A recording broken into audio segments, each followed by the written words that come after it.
అదే RTV app వార్తల్ని క్షణాల్లో చదివే అవకాశం ఉంటుంది. ఒక న్యూస్ పేపర్, ఒక టెలివిజన్ ఛానల్ మీ చేతుల్లో ఎప్పుడూ ఉంటాయి. నామినేషన్ వేసిన తర్వాత ఆర్టీవీతో ఒకసారి ఆర్టీవీ మాట్లాడిస్తుంది. మనతో పాటు ఎంపీ అభ్యర్థి సుగుణ ఉన్నారు, ఆదిలాబాద్ ఎంపీ అభ్యర్థితో మాట్లాడాక నామినేషన్ వేసారు. ఏంటి పరిస్థితి? సీఎం గారు కూడా వచ్చారు. నిజంగా చాలా సంతోషం. ఎందుకంటే ఒక విధంగా చూసుకున్నట్టే ఒక పేదింటి బిడ్డను, ఒక ఆదివాసీ బిడ్డను మొట్టమొదటిసారిగా ఆదిలాబాద్ పార్లమెంటుకు ఒక చరిత్ర మహిళకి ఇవ్వడం అనేది, అందులో ఆదివాసీ బిడ్డకు, అందులో పేద బిడ్డకి ఇవ్వడం అనేది ఇంకా ఒక చరిత్ర.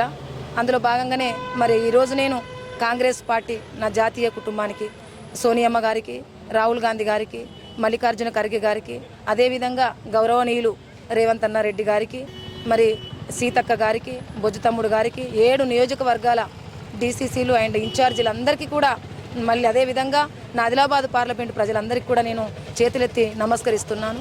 వీరందరి ఆశీర్వాదంతో ఈరోజు కాంగ్రెస్ పార్టీ నన్ను గుర్తించడం అనేది జరిగింది. అందుకే ఈరోజు ఆదిలాబాద్ డైట్ కాలేజీలో పెద్ద ఎత్తున, భారీ ఎత్తున ప్రజలందరూ సబ్బండ వర్గాల ప్రజలు నలుమూలల నుంచి తరలి వచ్చారు. గౌరవనీయులు శ్రీ రేవంత్ అన్న రెడ్డి గారి ఆశయాలతో, ఆశీర్వాదంతో ఈరోజు నేను నామినేషన్ దాఖలు చేయడం అనేది జరిగింది. రాబోయే రోజుల్లో తప్పకుండా ప్రజల ఆశీస్సులు, వాళ్ళ ఆశీస్సులు ఉన్నాయి, ఆశీర్వాదాలు ఉన్నాయి. వాళ్ళందరూ నన్ను హక్కున చేర్చుకొని రేపు రాబోయే రోజుల్లో ఘన విజయంతో, మెజార్టీతో నన్ను పార్లమెంటుకు పంపిస్తున్నారు.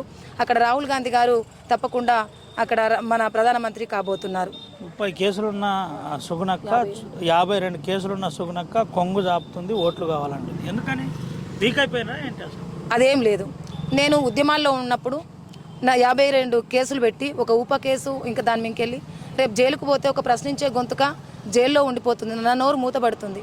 కాబట్టి నేను ఒక పార్టీలో చేరి, మళ్ళీ అందులో ఏది ప్రజల పక్షాన ఉండేటువంటి పార్టీ, రాజ్యాంగబద్ధంగా పరిపాలించేటువంటి పార్టీ కాంగ్రెస్ పార్టీ. కాబట్టి అందుకే ఆ కాంగ్రెస్ పార్టీలో ఉంటే నేను ఇంతో కొంత కనీసం ప్రభుత్వ పథకాలన్న ప్రజల వద్దకు, పేద ప్రజలకు అందే విధంగా నేను పనిచేస్తాననేటువంటి ఆశయంతో నేను వెళ్ళాను. అందుకే నేను కూడా పేద ప్రజలనే కొంగుచాచి అడుగుతున్నాను. మీ కొరకు ఉన్నాను, మీ కొరకు పనిచేస్తాను, మీ మధ్యలో ఉంటాను, మీ సమస్యలో భాగస్వామిని అవుతానని నేను అడగడం అనేది జరుగుతుంది. ఎందుకంటే గతంలో ఉన్నటువంటి రాజకీయ నాయకులు దోచుకొని, ఇప్పుడు ఇటు ఉన్నటువంటి గోడం నాగేశ్ కావచ్చు, లేకపోతే మన మాత్రం సక్కు కావచ్చు, వీళ్ళంతా కూడా రాజకీయాల్లో ఉన్నటువంటి వ్యక్తులు కదా. ఒక సీఎంఏ తక్కువ గోడం నాగేశ్ దాదా, ఈయన 10 సంవత్సరాలు అనుభవించిన ప్రభుత్వం ఉన్నటువంటి పార్టీలో ఉన్నటువంటి వ్యక్తి.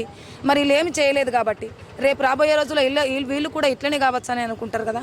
అందుకే నా ఊళ్ళో ఉన్నటువంటి మనస్తత్వాన్ని, నేను ఏం చేస్తున్నా, ఏం చేస్తాననేటువంటి విషయాన్ని కూడా నేను ప్రజలకు తీసుకెళ్తున్నా. కాంగ్రెస్ పార్టీ యొక్క లక్ష్యం ఏంటిది అనేటువంటి విషయాన్ని కూడా ప్రజలకు తీసుకెళ్తాను. చివరిగా ఆర్టీవీ ద్వారా ఈ పార్లమెంట్ ప్రజలకు ఏం సందేశం ఇవ్వబోతుంది? రాబోయే రోజుల్లో ఆదిలాబాద్ పార్లమెంటు ఒక ఆదివాసీ బిడ్డగా, ఒక మహిళగా, ఒక ప్రశ్నించే గొంతుకగా పార్లమెంటుకు పోతుంది. ఇక్కడ ఉన్నటువంటి పార్లమెంటుకు సంబంధించినటువంటి ఇక్కడ మన ఆర్మూర్, హైదరాబాద్ టు ఆర్మూర్ రైల్వే కావచ్చు, సిమెంట్ ఫ్యాక్టరీ విషయంలో కావచ్చు, చాలా రకాలైనటువంటి ఇక్కడ విమానాశ్రయం అని చెప్పారు, చాలా డబ్బాలు కొట్టినటువంటి బీజేపీ ప్రభుత్వం. ఇలాంటి విషయాల్లో తప్పకుండా నేను గొంతెత్తుతాను. రోడ్డు సమస్యలతోటి ఇది ఆదిలాబాద్ ప్రాంతం అంతా కూడా ఆదివాసీ ప్రాంతం. రోడ్డు సమస్యలతోటి ఎంతోమంది బాలింత మరణాలు జరిగాయి. ఇక్కడ హెల్త్ విషయంలో, ఎడ్యుకేషన్ విషయంలో, యూనివర్సిటీ విషయంలో తప్పకుండా అక్కడ గొంతు విప్పాలనేటువంటి ఒక ఆశయంతో నేను వెళ్తున్నాను.